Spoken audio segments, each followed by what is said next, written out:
அன்பார்ந்த தமிழக மக்களே, மக்கள் அதிகாரம் அமைப்பின் சார்பாக வணக்கத்தை தெரிவிச்சுக்கிறேங்க. ஏப்ரல் 1ஆம் தேதி தமிழ்நாடு முழுக்க தலைநகரங்களில் மக்கள் அதிகாரம் சார்பாக இந்த வகுப்பு வாரிய சட்ட திருத்தத்துக்கு எதிராக கண்டன ஆர்ப்பாட்டங்களை நடத்திருக்கிறேங்க. நீங்கள் பார்க்கலாம், எந்த முஸ்லீமாவது வகுப்பு வாரிய இந்த சொத்துக்கள் மேலே எங்களுக்கு பிரச்சனை இருக்குது தீர்த்து வைங்கன்னு கேட்டாங்களா? யாருமே கேட்கல, எந்த முஸ்லீமும் கேட்கல. ஆனால் கேட்காத ஒரு விஷயத்த நேரடியாக மூக்க நுழைஞ்சி, சண்டை நடக்கிற வீட்டில் போய் மூக்க நுழைஞ்சி நான் தான் தாதான்னு சொல்லி பேசி மூக்க நுழைக்கிறியே, ஏன்? இதில் உனக்கு என்ன ஆதாயம் இருக்குது? ஆதாயம் இருக்கிறதுனால தானே அவன் மூக்க நுழைக்கிற. நான் கேட்குறேன், உன் வீடு நல்லா இருக்கா? உன் வீட்டில் பிரச்சனை இல்லாமல் இருக்கா? இன்றைக்கி இந்துன்னு சொல்கிற, இந்துக்களுடைய கட்சின்னு சொல்கிற, உனக்கு யோகிதை இருக்குதா? அடுத்த வீட்டு பிரச்சனையை தலையிறது உங்களுக்கு யோகிதை இருக்குதா? முஸ்லீம்களுடைய அந்த சொத்துக்கள் மீது சட்டம் கொண்டாடுறதுக்கு உனக்கு என்ன அருகதை இருக்குது? தில்லையில் நடராஜர் கோயில் போய் பாருங்கள், ஏகப்பட்ட நகைகள் காணாமல் போயிருக்குது. 1000 ஏக்கர் சொத்துக்கள் இல்லை, காணாமல் போயிருக்குது. அதே போல் சங்கராச்சாரியர்கள் கொலை செய்யப்பட்டிருக்கிறாரு. இதை தீர்க்க வைக்கிறதுக்கு உனக்கு என்ன அருகதை இருக்குது? யோகிதை இருக்குதா? ஏதாவது நடவடிக்கை எடுத்திருக்கிறியா? போய் முஸ்லீம்களுடைய சொத்துக்களை போய் கை வைக்கிற. அதே போல் அப்போ கலெக்டருக்கு அதிகாரம்னு சொல்லி இப்போ கொண்டு வந்துக்கிறீங்க. கலெக்டருக்கு யார்? கலெக்டர் உன் ஆள், நீ போட்டு வச்சிருக்கிற. அந்த கலெக்டரை வச்சு மொத்த சொத்தையும் ஆட்டையை போடலான்னு பார்க்குற. அதானே உன்னோட நினைப்பு.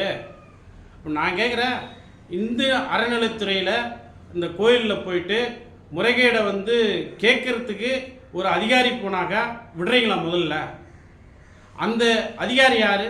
ஒரு இந்து தானே.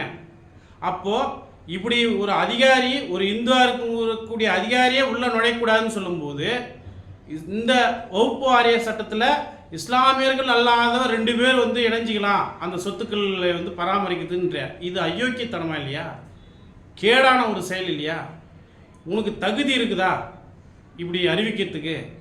இப்போ இது மட்டும் இல்லை, இப்போ சொத்துக்களை பாதுகாக்கிறதுக்கு உனக்கு என்ன யோகிதை இருக்குது? நாட்டையே விற்றுட்ட, ஊரையே விற்றுட்ட, எல்லாம் கார்பரேட்டுகளுக்கு விற்றுட்டு இருக்கிற. ஒரு பக்கம் தேசம் கடந்த முதலாளிகளுக்கு விற்றுங்கிற, கூறு போட்டு விற்றுங்கிற. உனக்கு இந்த சட்டத்தின் வகுப்பு வாரிய சட்டத்தை பாதுகாக்கிறதுல உனக்கு என்ன யோகிதை இருக்குது, அருகதை இருக்குதுன்னு நான் கேட்குறேன். நீங்கள் கேட்குறேன், நீ சட்டமாக கொண்டு வரையே முஸ்லீம்களுடைய சொத்துக்களை கொண்டு சட்டமாக்கி நான் பாதுகாக்க போகிறேன், இல்லாதவங்களுக்கு கொடுக்க போகிறேன்னு சொல்கிறியே, உனக்கு என்ன யோகிதை இருக்குது நான் கேட்குறேன். அப்படி அறிவிக்கணும்னா நேரடியாக வா, நான் இந்துன்னு சொல்லு. நான் இஸ்லாமியர்களுடைய சொத்துக்களை நான் முஸ்லீமுடைய மசூதிகளை இடிக்க போகிறேன்னு சொல்லு. தைரியம் இருக்கா? இல்லை புல்டோசரை வச்சு வீடுகளை இடிக்க போகிறேன்னு வெளிப்படையாக சொல்லு, சட்டம் போடாமல். தைரியம் இருக்குதா?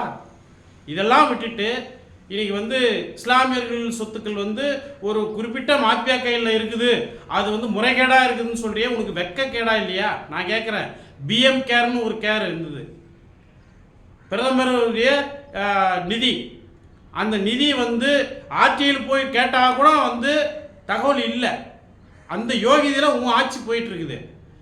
அப்போது இதில் பார்த்தீங்கன்னா அது உன்னுடைய அக்கௌண்ட்டாக மெயின்டைன் பண்ணிக்கிற, நீ அதை சுருட்டி வச்சிருக்கிற.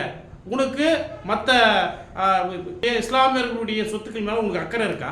அக்கறை இருக்க மாரி இந்த சட்டத்தை கொண்டு வர, இது பக்கா அயோக்கியத்தனம் இல்லையா? அதனால் இந்த சட்டத்தை கொண்டு வரதுக்கு உனக்கு அருகதை இல்லை, யோகிதை இல்லை. உடைக்க மக்களே, முழுக்க நாட்டை வித்தாச்சு, இருக்கக்கூடிய பொதுத்துறை நிறுவனங்களை வித்தாச்சு, நாட்டையே சுடுகாடாக்கி போகக்கூடிய ஒரு நிலைமையில் இன்றைக்கி இந்த கும்பல், பாசிச கும்பல் பண்ணியிருக்கிறாங்க. இவங்களை ஒருபோதும் நம்ம நம்பக்கூடாது. எப்படி குரங்கு வீடு வீடாக பொழித்திட்டு போகுதோ அதுபோல் இவங்க வீடு வீடாக பார்த்தீங்கன்னா இஸ்லாமியர்கள் குறி வச்சு தாக்குற வேலையை பண்ணிகிட்டு இருக்கிறாங்க. நாளைக்கு நம்ம வீட்டுக்கும் வருவாங்க. நம்ம இந்துன்னு சொல்லலாம், ஆனால் இந்துலேயே தாழ்த்தப்பட்ட இந்து, மேல் ஜாதி இந்துன்னு சொல்லி பிரித்து நம்மளை வேட்டையாடுவான், சூறையாடுவான். அனுமதிக்க போகிறோமா? இவங்களுக்கு முடிவு கட்டணும்னு நான் சொல்கிறேன். முடிவு கட்டணும்னா நம்மளாம் ஒன்றா சேர வேண்டிய அவசியம் இருக்குது. இப்படி இஸ்லாமியர்களுடைய சொத்துக்களை இன்னைக்கு நாடு முழுக்க இருக்கக்கூடிய சொத்துக்களை எப்படி அபகரித்து சட்டமாக்கி கொண்டு சொத்துக்களை பறிமுதல் செஞ்சு அவர்களுக்கு இல்லாமக்கி நாட்டை விட்டு விரட்டுற அளவுக்கு ஒரு சட்டத்தை கொண்டு வராருன்னா நம்ம அனுமதிக்க போகிறோமா? இன்றைக்கி இஸ்லாமியர்களும் இந்துக்களும் கிறிஸ்துவர்களும் நம்ம அண்ணன் தம்பியாக புழங்கிட்டு இருக்கிறோம், அக்கம் பக்கமாக வாழ்ந்துட்டு இருக்கிறோம். நம்மளுக்குள்ளே எந்த பிரச்சனையும் இல்லை, நான் எந்த சண்டையும் கிடையாது. ஆனால் சண்டையை மூட்டி விடுறது யார்?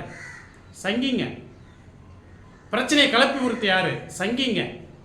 அப்போ இந்த சங்கிங்களுக்கு முடிவு கட்டுறதுன்னா நம்ம தான் கட்ட முடியும்.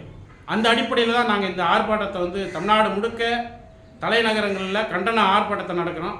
இந்த ஆர்ப்பாட்டத்துக்கு நீங்கள் ஆதரவு தரணும், இந்த ஆர்ப்பாட்டத்தில் கலந்துக்கணும் சொல்லி கேட்டுக்கொள்கிறோம். நன்றி.